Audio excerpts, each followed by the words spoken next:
Good morning, students. Today we are going to see some introduction about Python programming. Before going to Python programming, we will see how computers and programs are interrelated and how we are going to implement this Python programs using this, right?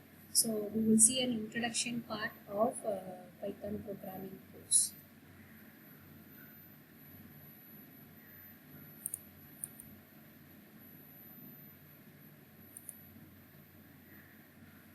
So first we will see what is programming. So programming, the term programming means to create a software which is also called as a program. So program is nothing but it consists of instructions that tells the computer what to do, right? So that is what known as program. So it consists of so many number of statements which are known as instructions, and these instructions will instruct the computer what to do in its processing, right? So once the program has been processed, the output will be shown to the users. So that is known as programming. So as a student, we should know some programs based on this, and we should know how to program a particular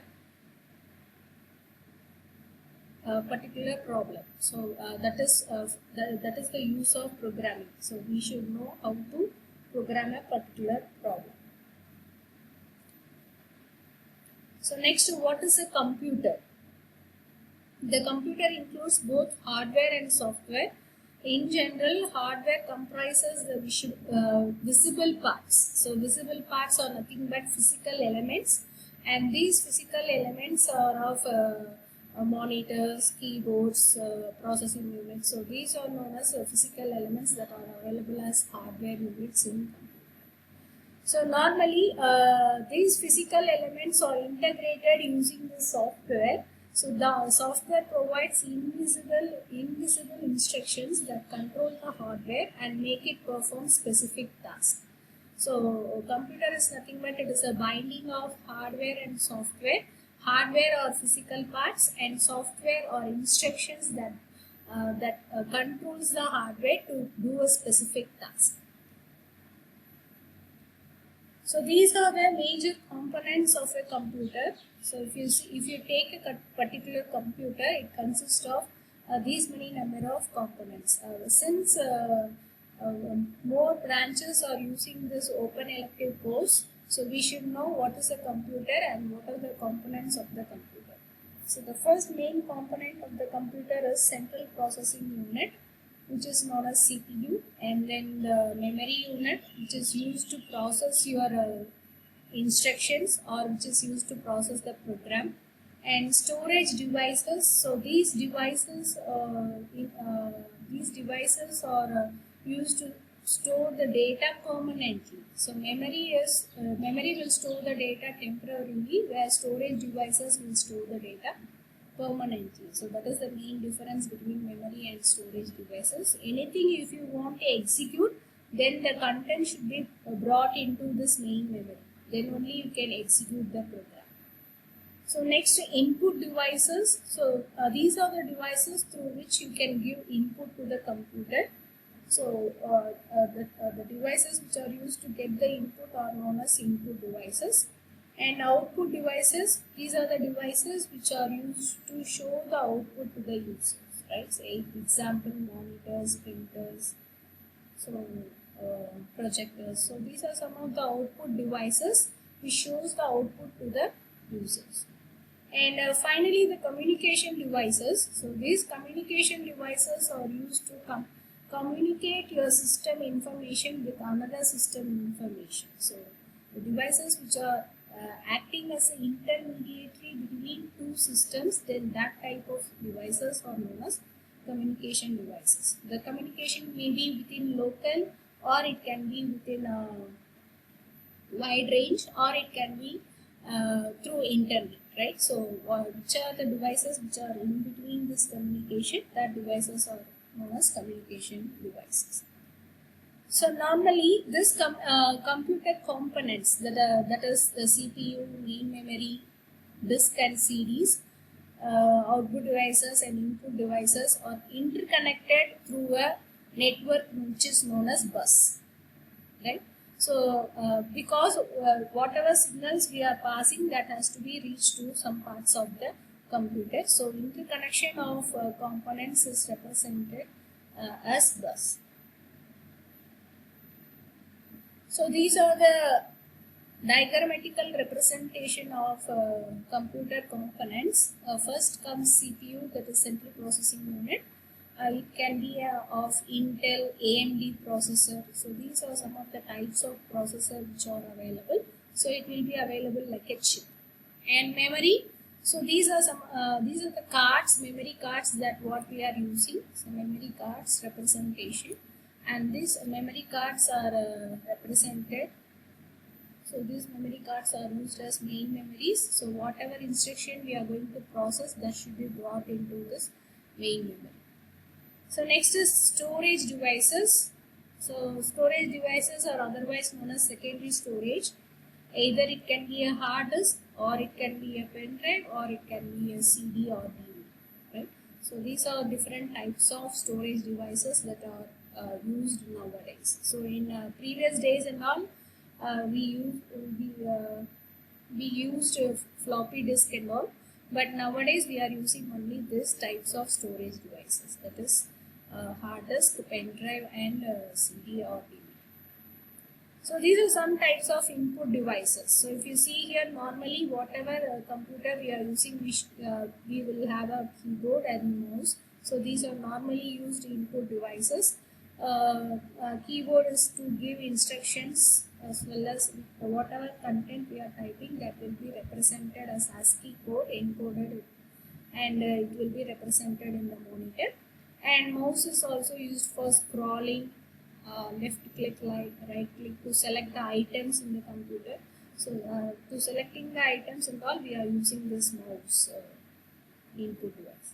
So this is a kind of joystick which is used to, so for normally for gaming purpose and all, we will use this type of joystick, right? So to move forward, backward, as well as to move left and right.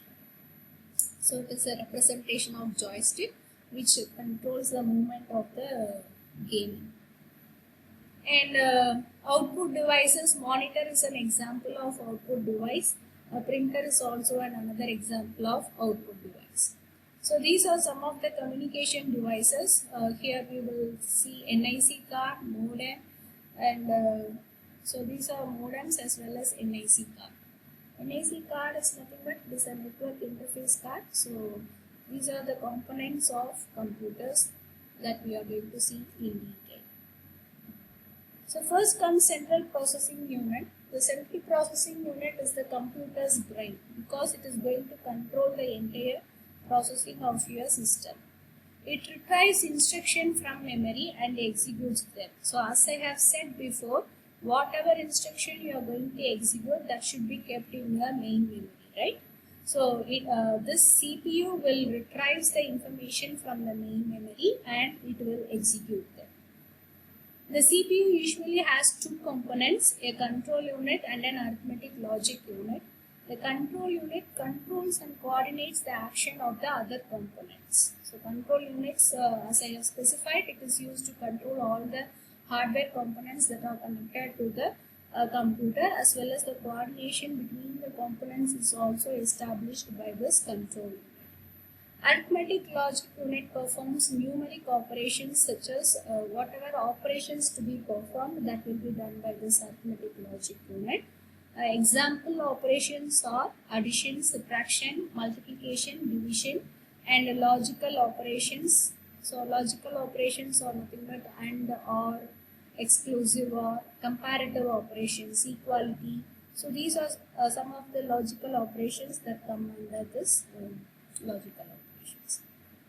So the clock speed of the computer is usually stated in gigahertz, that is capital G, and hertz is represented as Hz.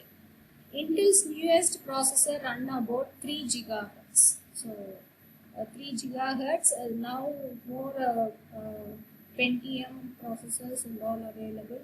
So Pentium processors and all available. So next, CPU were originally developed with only one core. So if you want more cores, then you can integrate. So that type of processor are known as multiple core processors. So normally CPU will be designed with only one core. The core is the part of processor that performs the reading and execution of instructions. To increase the speed of the CPU, the manufacturer will embed multiple cores, and that multiple cores can be also used for processing purpose, which will increase the speed of reading and execution. So this is how this is a motherboard which having multiple parts that are connected to the components of the computer. So if you see here, CPU is placed here under the fan. Under the fan, the CPU is available. Either it may be an Intel or AMD, and memory slot is available. So you have placed the memory chip in this memory slot, and motherboard is this. So these are the buses. So what are the lines that are connected using silver color? So these are the buses that are used to connect to the different parts of the different components of the computer. So next comes memory. So memory consists of memory is used for containing your instructions while execution, and execution is done by the CPU. So it is ordered in the sequence of bytes for storing programs as well as data, and the program is working with. You can think memory as a computer's work area for executing a program. A program and its data must be moved into the computer's memory before they can be executed by the CPU. Every byte in the memory has a unique address. So unique address representation is there because memory is a random access one. That means you can access any byte at any time. So that is known as random access. Since the bytes in the memory can be accessed in any order, that is known as random access memory. So zeros and ones are interpreted as digits in binary number system, and it is called as bits. So 8-bit forms 1 byte. So that is represented here. So minimum storage unit in a computer is a byte. A byte is composed of 8 bits. An encoding scheme is a set of rules. So encoding means nothing but whatever characters we are typing using the keyboards that cannot be understood by the computer. So it has to convert into its own zeros and ones. That is an encoding scheme is used. That is known as ASCII code. So ASCII is nothing but American Standard Code for Information Interchange. So for example, here the character C is represented as zeros and ones, 0, 1, 0, 0, 0, 0, 0, 1, 1. So this is the kind of ASCII representation of character C. So these are representation of memory bytes, kilobyte, megabyte, gigabyte, and terabyte. So next comes storage devices. So a computer memory is a volatile form of data storage. So that is main memory is volatile, and the storage devices are non-volatile. That means it will be stored the data permanently. So storage devices are of 3 main types: magnetic disk drives, optical disk drives, USB flash drives. So drives are devices for operating a medium. So whenever we need a storage device, we need the driver for that particular storage device. So such as disk and CDs. The storage medium physically stores data or program instructions. The drive reads data from the medium and writes data onto the medium. So disk are secondary storage devices. So each and every computer will have a hard disk, and this hard disk ranges from 200 to 800 gigabytes of data. It can be capable of storing it. So this is a hard disk. So similarly, the CD and DVD are represented. So CDs and DVDs already we know. So the main difference is CD stands for compact disc and DVD stands for digital versatile disc or digital video disc. So input-output devices already we have seen.